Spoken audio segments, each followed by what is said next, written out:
2주일 전에, 그러니까 지난 한 주보다 그 전주에 저희 집에는 이제 손주 녀석들이 한꺼번에 온 적이 있습니다. 큰아들네 큰딸 아이하고 작은아들 집에 아들이 함께 와서 한 주일 동안 약 4박 5일 동안 저희 집에서 같이 지나게 된 것입니다. 사촌지간이라고 하지만은 사실은 저희 집에 이렇게 함께 와서 3박 4일 4박 5일 동안 함께 지나는 것은 처음 해보는 일이었기 때문에 저와 제 아내 그리고 저희 집에 함께 사시는 저희 장모님은 모두가 다 긴장했습니다. 왜냐하면 얘네들이 와서 서로 싸우면 어떡하나, 서로 다투면 이제 누구 편을 들어줘야 되나, 누구를 야단치고 누구를 달래줘야 하나 하는 생각들도 하게 되고, 싸우지 않았으면 좋겠다 하는 기대를 많이 하면서 그렇게 이제 아이들하고 같이 지나게 됐습니다. 그런데 정말 감사하게도 이 아이들이 서로 싸우지 않았습니다. 4박 5일 동안 있는 동안 한 번도 서로 다투지 않고 한 번도 큰 소리는 나지 않았습니다. 근데 이제 애들이 뭐 보통 뛰는 게 아니라서 저희가 새로 이사간 아파트에서 아래층, 위층, 옆집 모두가 다 신경 쓰이기 때문에 저희는 곧 쫓겨나겠다라는 생각을 할 수밖에 없을 정도로 아이들이 크게 떠들고 뛰어다니고, 그리고 아무튼 뭐 저와 제 아내 그리고 저희 어머니 모두가 다 하여간 힘들어서 애들이 가고 나니까 얼마나 편안해지는지 모르겠습니다만, 그러나 아무튼 이 아이들이 와서 4박 5일 동안 있는 동안 서로 다투지 않고 서로 싸우지 않고, 사촌 간에 서로 말이 잘 안 통하는데 아시다시피 저희 큰아이는 또 마침 한국에 갔다 왔기 때문에 한국말이 아주 익숙하고, 또 둘째 아들네 아이는 아예 영어만 쓰는 아이이기 때문에 한국말 잘 몰라서 둘이 말이 안 통해서도 더더욱 다투거나 이럴 수 있었는데, 그럼에도 불구하고 서로 말을 익혀가면서 둘째 아이는 이제 한국말을 배워서 얼마나 잘하는지 모릅니다. 또 큰아이는 저절로 영어를 배우면서 이렇게 서로 소통하면서 잘 지내는 걸 보았습니다. 이 아이들이 이렇게 잘 지내니 그것을 바라보는 할아버지 된 저, 그리고 할머니 된 제 아내, 그리고 왕할머니이신 저희 어머니가 얼마나 기쁜지 정말 기뻤습니다. 이런 걸 보면서 우리 아이들이 이렇게 집안에서 화목하고 잘 지내는 걸 볼 때 부모들이 이렇게 마음이 기쁜데, 정말 하나님께서는 우리 교회 안에 믿음의 형제, 믿음의 자매들이 서로 화목하게 서로 아름답게 잘 지낸다면 얼마나 기뻐하실까 하는 생각을 갖게 되었습니다. 옆에 있는 분들과 인사합니다. 우리는 하나님 안에서 형제 자매입니다. 예, 감사합니다. 좀 기분이 나아지시지 않습니까? 하나님께서는 형제 자매된 저와 여러분을 크게 사랑하시고, 우리들이 어떻게 하면 화목하게 지내면서 우리가 잘 지내는가 하는 것을 크게 신경 쓰고 계시다 하는 생각을 한 번 더 해보게 됩니다. 이제 옆에 있는 분들과 인사하시고 나니까 여러분 마음에 어떤 생각이 드십니까? 진짜 인사 말처럼 그리스도 안에서 한 피바다 한 형제가 된 형제요, 한 피바다 한 형제가 된 자매라고 하는 사실을 기억하시고 느끼시고, 날마다 더 화목해지셔서 날마다 더 평안하여 든든히 서가는 교회가 되시기를 주님의 이름으로 축복합니다. 오늘 본문 19절을 돌아가겠습니다.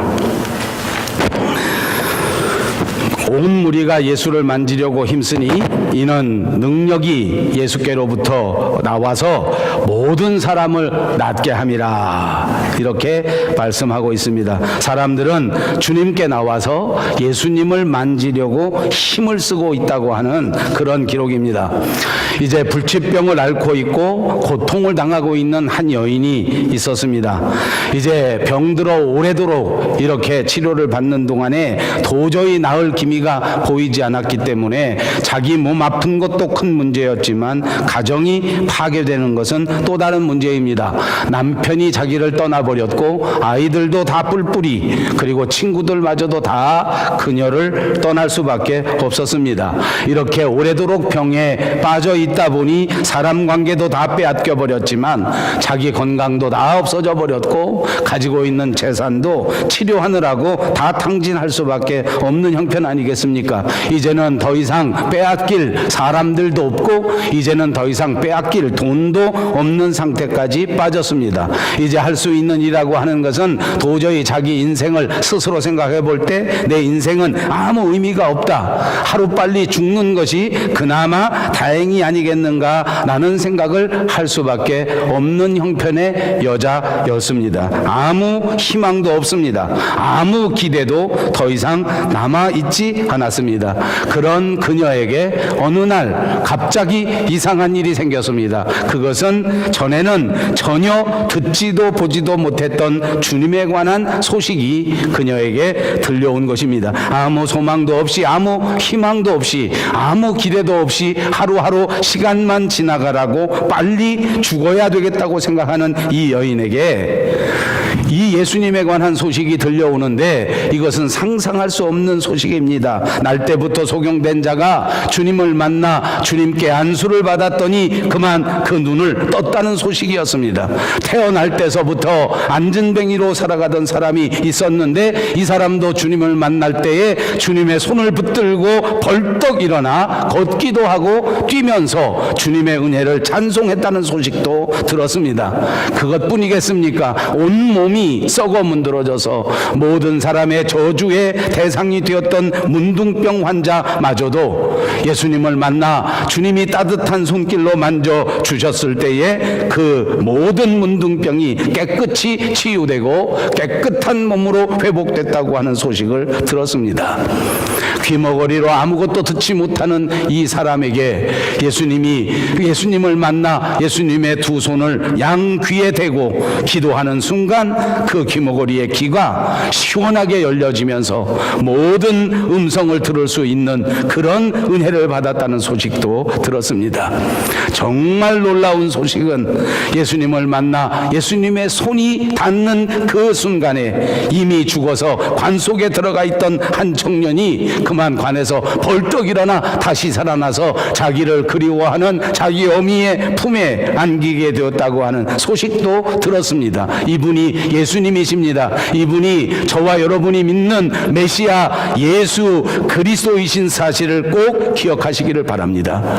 이제 이 여인은 이 소식을 듣고 마음속에 다시 한번 새로운 생각을 하게 되었습니다. 그동안 아무 기대도 없고 그동안 가졌던 모든 믿음이 다 땅에 떨어져 버렸었는데 그런데 이 소식을 듣고 난 다음에 마음속에 뭔가 새로운 것이 생긴 것입니다. 나도 주님을 만난다면, 나도 이분을 다시 만날 수만 있다면, 혹시나 내가 그분의 곁에 가까이 가서 그분을 만질 수만 있다면 내게도 이런 일이 일어나지 않을까 하는 일말의 기대가 생겨진 것입니다.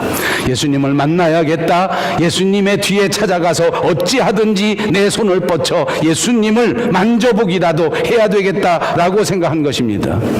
여러분, 그렇지만 이런 생각은 결코 자연스러운 생각이 아닙니다. 우리 같으면 어떻게 하겠습니까? 그동안 백방으로 뛰어다니면서 모든 용하다는 의원을 다 찾아다녔고 모든 용하다는 좋은 약은 다 받아 먹어보았고 온 재산을 다 내어놓으면서까지 치료를 하고 났는데 어떻게 이 사람을 만나 어떻게 이 사람에게 손을 뻗쳐 한번 만지기만 하면 이 내 병이 나을 수가 있단 말입니까? 이 생각 자체가 그냥 보통의 세상에서 자연스러운 생각은 아니란 말입니다. 이 생각은 무슨 생각인지 압니까? 바로 믿음의 생각입니다. 이 여인에게 드디어 없어져 버렸던 믿음의 생각이 다시 찾아오게 된 것입니다. 예수님이라면 고치실 수 있다. 예수님이라면 새롭게 하실 수 있다. 사랑하는 여러분, 저와 여러분의 인생도 이 여인의 인생과 똑같습니다. 오늘 우리의 마음의 생각이 다시 새로워지시기 바랍니다. 생동하는 이 봄처럼 주님이 나와 함께 하시면 내 인생의 모든 문제가 다시 새로워질 수 있다. 내 인생은 완전히 하나님의 축복된 인생으로 변화될 것이다 라는 생각이 여러분의 마음속에 충만하게 임하시기를 주님의 이름으로 축복합니다. 그렇습니다. 이 여인은 이런 생각이 들었습니다. 그래서 주님을 찾아가 주님의 뒤에 서서 주님의 옷자락이라도 만지기만 한다면 내 병이 나을 수 있다 있다고 생각한 것입니다. 그 생각 자체가, 그 믿음 자체가 이 여인에게 기적의 치유를 경험할 수 있는 첫 걸음이 되었다는 것을 우리는 너무나 잘 알 수 있습니다. 그러므로 치유되는 그 첫 걸음은 무엇입니까? 우리의 생각이 바뀌는 것입니다. 그러므로 병이 낫는 위대한 역사의 출발은 무엇입니까? 우리의 신앙의 회복이라는 말입니다. 믿음을 회복한 순간, 주님을 다시 생각할 수 있는 순간, 주님 앞에 주님을 찾아 나가는 그 순간, 이 여인은 이미 병마에서부터 놓이기 시작한 것입니다. 이 여인은 이미 그때부터 치유의 역사가 시작되기 시작한 것입니다. 악한 영들의 세력은 물러가기 시작한 것입니다. 사랑하는 여러분, 믿음을 가지고 주님을 만지는 자들마다 치유되는 위대한 역사가 있다는 사실을 믿으시기를 바랍니다. 오늘 우리에게 필요한 것은 바로 이 믿음의 생각이 다시 우리의 생각으로 들어오는 것입니다. 다시 우리의 생각을 회복하셔서 믿음으로 생각할 수 있는 여러분이 되셔서 주님을 만나는 순간 세상에 완전한 변화가 이루어질 수 있는 저와 여러분들이 꼭 되시기를 바랍니다.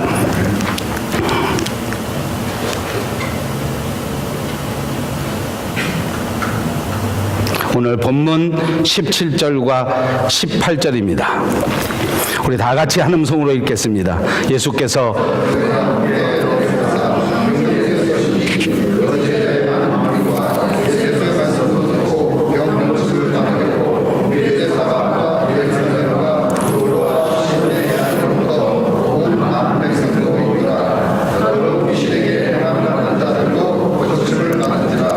아멘. 예, 이 말씀에 보면 사람들이 예수님 앞에 나오는 목적을 크게 세 가지 정도 말씀하고 있습니다. 그 첫 번째는 말씀을 듣기 위해서 나왔다. 우리의 생각이 회복되기 위해서는, 우리의 믿음이 회복되기 위해서는 그 첫 번째 단계가 바로 말씀이라고 하는 것을 가르쳐 주는 것입니다. 말씀을 들을 때에 우리의 믿음이 회복되는 것입니다. 그러므로 말씀을 늘 가까이 하시고 말씀을 묵상하시는 여러분들이 되셔서 우리의 믿음이 다시 한번 생동하는 믿음으로 변화되는 것을 체험하시기를 바랍니다. 두 번째 주님 앞에 나온 것은 바로 병을 고치기 위해서 나왔다고 말하고 있습니다. 육신의 질병을 고치기 위해서 나온 것입니다. 그리고 세 번째 주님 앞에 나온 목적은 더러운 귀신을 내쫓기 위해서 나왔습니다. 우리가 이 세상에 살다 보면 육체를 가지고 살기 때문에 사는 동안 육체의 질병이 오는 것은 어찌 보면 자연스러운 일인지도 모릅니다. 사는 동안 아프지 않는 사람은 한 사람도 없습니다. 그러나 주님 앞에 나오면 육체의 질병마저도 고쳐주신다는 사실을 믿으시기 바랍니다. 세상에 살다 보면 우리의 영혼도 더러운 영들의 세력에게 이렇게 지배를 당하게 될 때가 있습니다. 귀신이 나도 모르는 사이에 내 옆에 와서, 내 안에 와서 내 인생 속에서 자리를 잡는 것입니다. 여러분 아시는 것처럼 저희 집에는 강아지가 하나 있습니다. 이제 벌써 9년, 10년째 저하고 같이 삽니다. 그러니까 가뜩이나 영악한 아이인데, 그런데 아주 눈치가 얼마나 맑아졌는지 모릅니다. 제가 혼자 침대에 누워 있으면 여지없이 침대 위로 뛰어 올라옵니다. 제 아내가 들어오면 벌떼같이 도망갑니다. 바바박 하고 내려갑니다. 왜냐하면 제 아내는 침대에 강아지가 들어온 거 얼마나 싫어하는지 모릅니다. 엘러지가 있다 보니까 침대에 들어왔다 나가면 자꾸 자기가 괴로우니까 못 들어오게 합니다. 저는 시간만 나면 들어오라고 합니다. 이 강아지가 얼마나 잘 알고, 아침에 눈을 싹 떠서 보면 제 아내가 저보다 먼저 일어나서 부엌에서 음식을 준비하고 있으면 저는 언제 올라왔는지도 모르는데 제 발목에 와서 자고 있습니다. 언제 올라왔는지 모르는데 슬그머니 뒤집다 보면 그 옆에서 깽 하고 소리를 지를 때가 있어요. 제가 벌떡 제 다리를 올려놓거나 제 팔을 올려놓으면 깜짝 놀라서 깨갱합니다. 여러분, 귀신도 강아지처럼 귀여우면 얼마나 좋겠습니까? 그 그러나 우리 인생 속에 들어오는 귀신은 언제 들어왔는지 모르게 세상 살다 보면 더러운 귀신이 들어와서 내 생각을 사로잡고 있을 때가 있단 말입니다. 나도 모르는 사이에 움직이다 보면 이 귀신들이 들어와서 내 마음을 흔들어 버릴 때가 있단 말입니다. 그전엔 그러지 않았는데 우리의 믿음이 자꾸만 약해져 버리는 것은 우리 속에 나도 모르게 들어온 어두운 세력의 장난이라는 사실을 깨달아야 한단 말입니다. 이런 귀신을 내쫓는 것, 그것이 주님이 하시는 일이요, 사람들은 예수님을 만날 때 이런 목적을 가지고 세상에 나오는 것입니다. 여러분, 교회는 바로 이런 곳입니다. 오늘 주님의 말씀이 선포되는 것, 이것이 교회요. 오늘 우리의 병든 육신을 고칠 수 있는 곳, 이곳이 교회요. 그리고 어둠의 세력들을, 귀신들을 내쫓는 곳, 이것이 교회입니다. 저와 여러분이 섬기는 우리 밴쿠버 영성교회가 꼭 이런 교회가 되시기를 주님의 이름으로 축복합니다. 믿고 손을 뻗쳐서 주님을 만졌던 사람들 같이 우리들 모두가 날마다 우리의 손을 뻗쳐서 주님을 만질 수 있는 분들이 꼭 되시기를 바랍니다. 그렇게 믿음으로 손을 뻗쳐 예수님을 만질 수 있는 모든 사람들은 다 치유함을 얻고 다 은혜를 받게 될 줄로 믿습니다. 주님의 능력은 메마른 반석 위에 새 물이 솟아나게 하시는 능력인 줄로 믿습니다. 주님의 능력이 임하실 때 우리는 도저히 극복할 수 없다고 생각할지 모르는 홍해 바다마저도 완전히 갈라주시는 은혜인 줄로 믿습니다. 주님을 만나기만 하면 참다운 능력을 얻을 수 있습니다. 오늘 이 생동하는 봄날에 천지 만물에게 주시는 새 힘과 새 능력이 어디서부터 오는 것인가를 생각하십시오. 오늘 주님의 말씀을 통해서 우리의 생애 가운데 가장 강력한 생동하는 능력이 임재하게 될 줄로 믿습니다. 이제 본문은 계속해서 20절부터 26절까지 인생에서 받을 수 있는 모든 복과 모든 화를 말씀하고 있습니다. 우리가 잘 아는 것처럼 마태복음 5장, 그리고 마태복음 6장, 그리고 마태복음 7장에는 유명한 산상보훈이 나오는데 거기는 8가지 복이 나와 있습니다. 그리고 이 마태복음에 나와 있는 8가지 복도 그것을 학문적으로, 그것을 문자적으로 분석해 볼 때에는 4가지 복이라고 요약해 볼 수 있는 것인데, 오늘 본문 20절부터 23절에는 4가지 복을 말하고 24절에서부터 26절까지는 4가지 화를 말하고 있습니다. 복은 무엇입니까? 인생 모두가 받으라고 원하는 것이 복입니다. 복은 무엇입니까? 성경은 우리에게 복을 정확하게 가르쳐 줍니다. 그것은 바로 하나님의 말씀으로 주어진다고 하는 사실입니다. 이 세상에 우리가 생각하는 복은 따로 있을지 몰라도 하나님께서 우리에게 주시는 복은 말씀 충만의 복인 것입니다. 인생의 참된 자유, 인생의 참된 회복, 인생의 참된 행복, 인생의 참된 기쁨, 이 모든 것들이 말씀에 순종할 때 이루어진다는 사실을 믿으시기를 바랍니다. 사랑하는 여러분, 말씀에 순종하셔서 하나님이 주시는 큰 복을 마음껏 받아 누리시기를 바랍니다. 우리 조국 대한민국에는 이 절기쯤 되면 이 봄철마다 대문에 입춘대길 이렇게 써서 붙입니다. 이 봄철에 집에 아주 큰 복이 임하라 하는 소원입니다. 자기 집에 복이 들어오라고 하는 것입니다. 그런데 유대 민족들은 어떻게 하는지 압니까? 이 봄날에 하나님의 말씀을 온 군데에 붙여놓습니다. 심지어는 자기 이마에도 붙입니다. 모든 곳에 하나님의 말씀을 붙이고 이 말씀을 통하여 복을 받겠다고 소원하는 것입니다. 요한계시록 3장 1절에 보니까 하나님의 말씀을 읽는 자가 복이 있고 하나님의 말씀을 듣는 자들이 복이 있고 그 하나님의 말씀을 지키는 자들이 복이 있다고 우리에게 가르쳐 주셨습니다. 오늘 본문 20절을 보십시다. 예수께서 눈을 들어 제자들을 보시고 이르시되 너희 가난한 자는 복이 있나니 하나님의 나라가 너희 것임이요 라고 말씀했습니다. 가난한 자라는 무엇입니까? 하나님을 경외하고 하나님을 따라 하나님의 말씀에 순종하면서 살다 보니까 세상에서 가난하게 되었다는 것을 가르쳐 주는 것입니다. 그러니까 경건하게 살다 보니 가난한 자가 된 것입니다. 진리의 말씀대로 충성하면서 살다 보니까 부자 되기는 쉽지가 않습니다. 그래서 제자들은 예수님 앞에 부름받았을 때에 부자 되는 것을 포기했습니다. 이 세상의 모든 것을 땅에 내려놓고 그리고 예수님을 따라갔단 말입니다.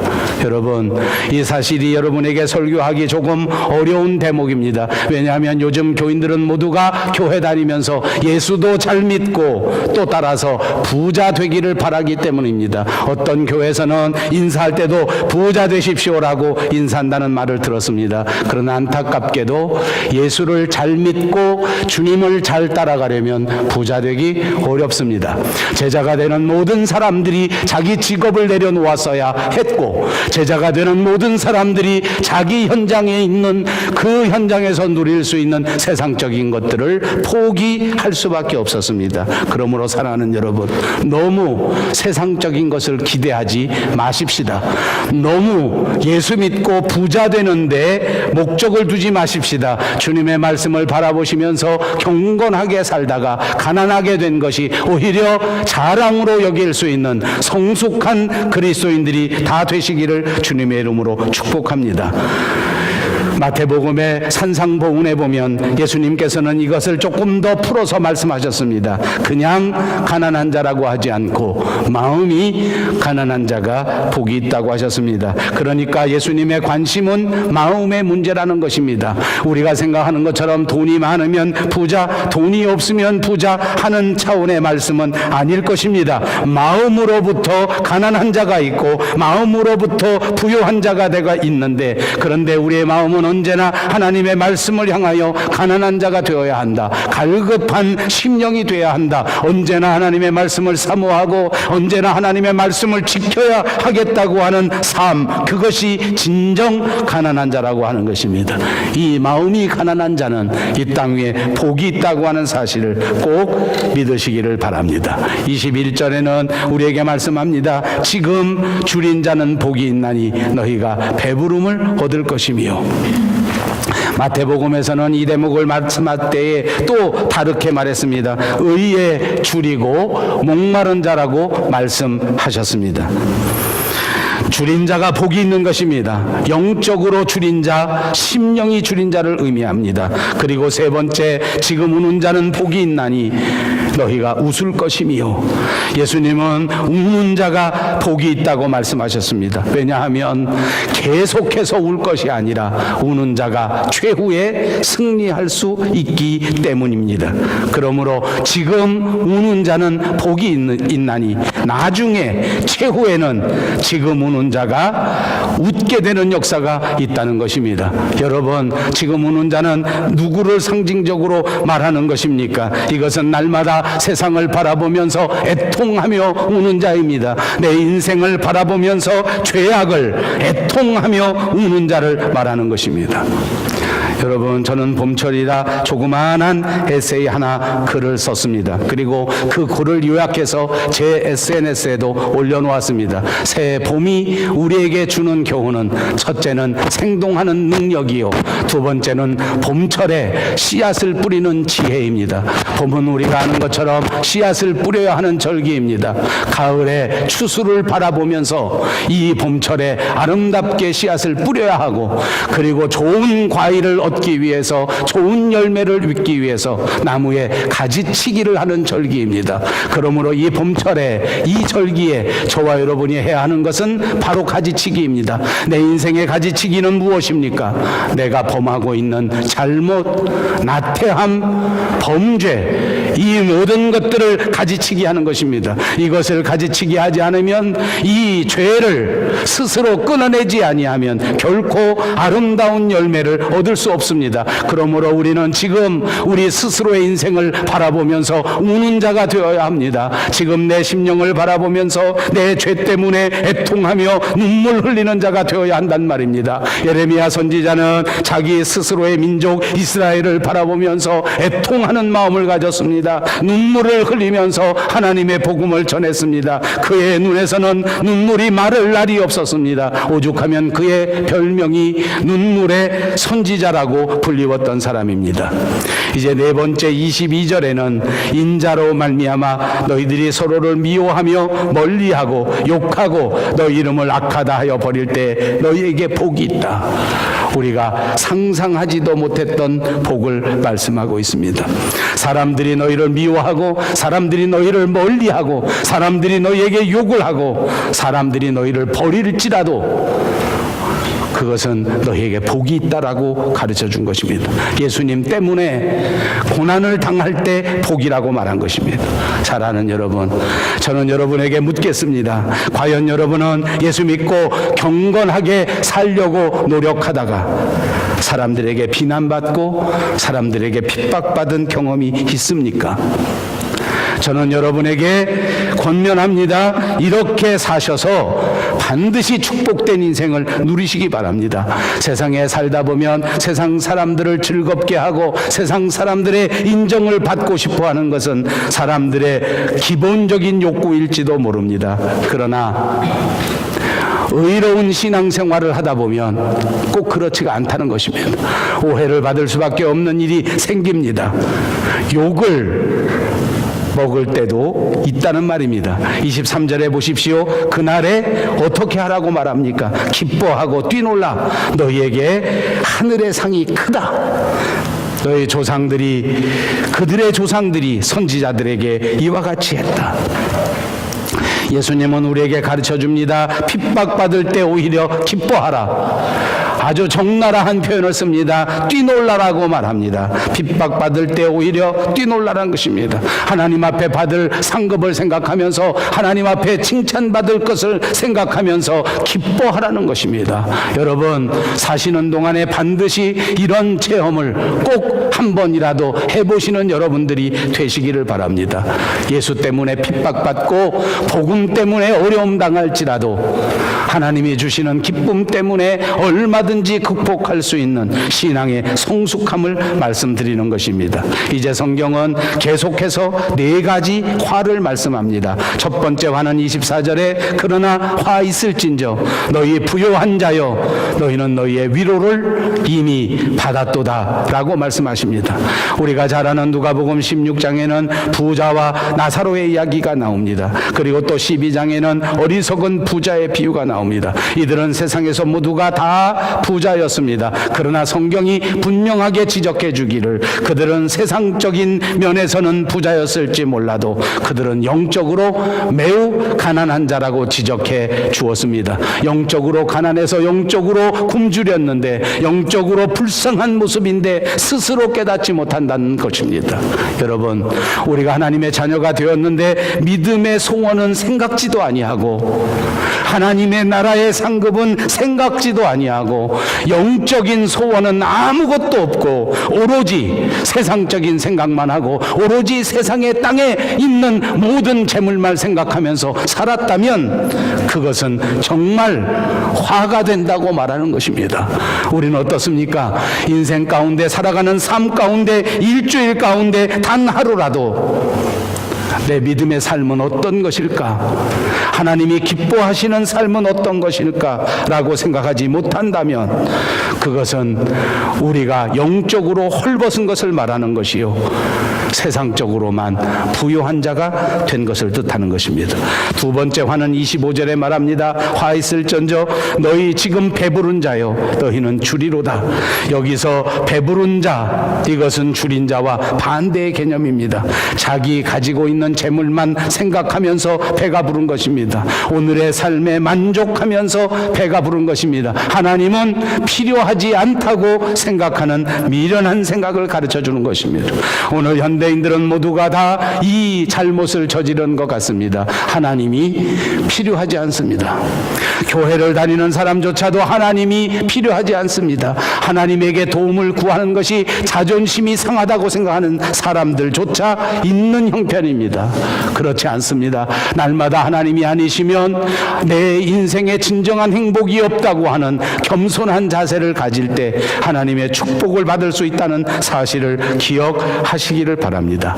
세 번째는 25절에 있습니다. 화 있을진저 너희 지금 웃는 자여 너희가 애통하며 울리로다. 여러분, 사람이 웃을 때가 있고 울 때가 있습니다. 그런데 웃을 때가 중요하다는 것입니다. 웃을 때가 중요합니다. 여러분, 만약 괜히 쓸데없이 웃으면 그것이 무슨 의미입니까? 언젠가는 교회에서 어느 부흥사가 와가지고 우리 교회에서도 한참 전에 그런 적이 있었습니다만 괜히 웃어보라고 시킨 적이 있습니다. 우리 모두 따라 웃었습니다. 재미는 있더라고요. 여러분 한번 웃어보실래요? 하하하 웃어보세요. 시작. 그렇게 웃어가지고 그 웃음이 되겠어요. 다시 시작.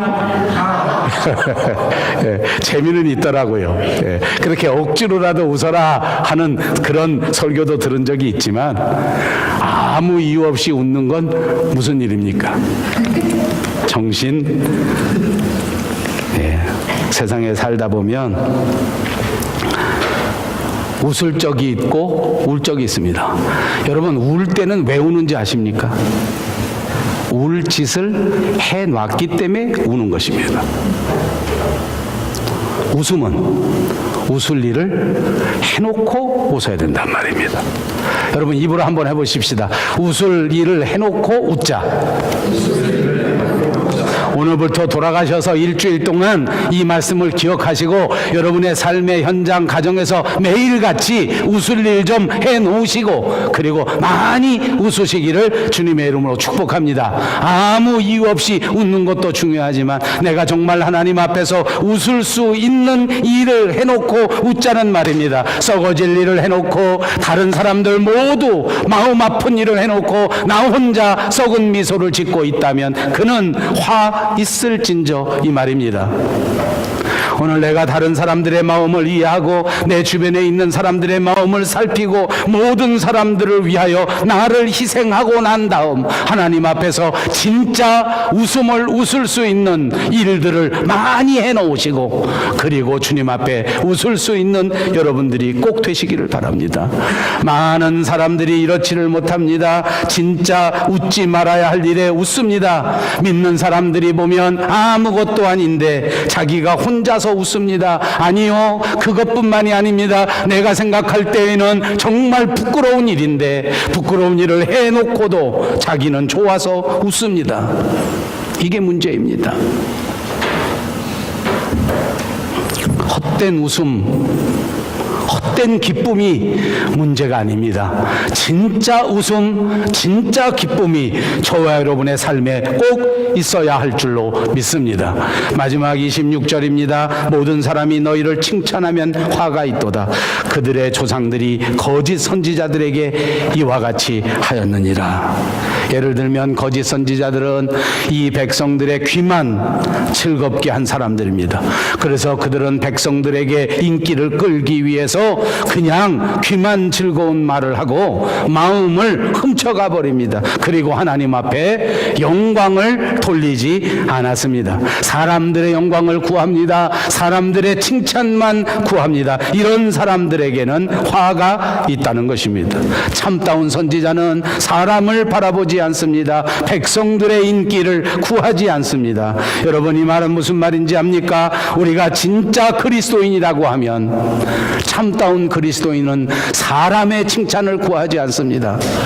사람들에게 영광을 구하지 않습니다. 오직 하나님께 영광을 구하는 자가 성숙한 그리스도인이 된다는 사실을 기억하시기를 바랍니다. 그러므로 저와 여러분은 오늘 하나님의 말씀대로 살아서 하나님 앞에 칭찬을 받고 하나님께 영광을 구할 수 있는 사람들이 되시기를 바랍니다. 사람들한테 잘 보이려고 하지 마십시다. 사람들의 칭찬을 구하느라고 전전긍긍할 필요가 없습니다. 마음이 가난한 자가 되어 영적 축복을 바라보면서 신령한 은혜에 목마른 자가 되어야 할 줄로 믿습니다. 그래서 훗날에 예수님 앞에 서는 그날에 정말 주님 앞에 칭찬받고 잘했다고 상급과 빛나는 면류관을 받을 수 있는 저와 여러분, 우리 밴쿠버 영성교회가 꼭 되시기를 주님의 이름